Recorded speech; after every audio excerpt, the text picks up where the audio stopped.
wait a minute, it's going to cost me more to have less. I mean, all the stuff I have here, it's going to cost more. Okay. I guess it's their way of saying, hey, Darren, we still know where you are. But you don't, because I don't live there anymore. Two big things there is they want to charge me more for having less. And you're looking at it right behind me here.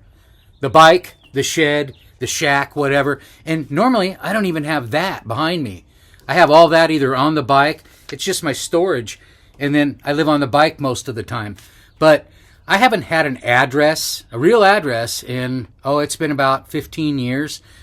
I moved out of Alaska. I've been living on the bike, doing my thing. You could call it homeless, but, I don't have an address.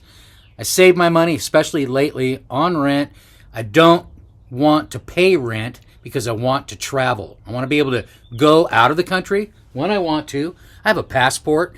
I have all the things I need to pack up and get out quick. But the other thing was I get this thing here from my last address. Somebody forwarded my mail to me from months ago.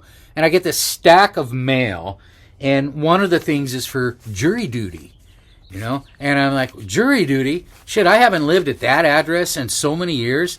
And I've been getting mail there. And that's another thing I didn't know. Mostly junk mail. But I was getting some old stuff. I don't get any mail anymore. That's why I don't have... Sometimes I'll get packages, and I can have those arranged to be sent here or somewhere else on the road.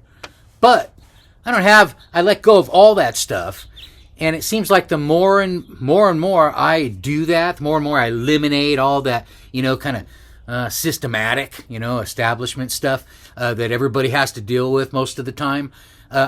I have eliminated most of that stuff. I never get calls from bill collectors. I don't have any bills anymore.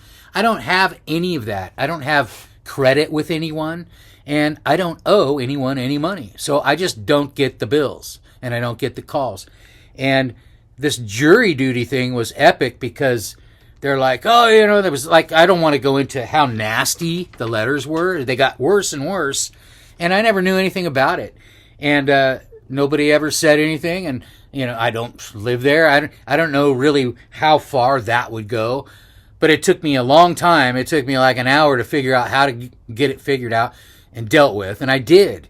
But that's just a little, I don't know. I want to call it something like, it's just another little thing, way that they want to kind of keep you entrapped in sort of the systematic establishment stuff that you got to do every day that you really don't need to do and don't have to do. Now, some stuff is necessary. You got to have 1 foot in, 1 foot out in the whole game of things. But, I worked really hard to get my feet out of there, and I'll have 1 little toe in. Thanks for watching. We'll talk to you soon.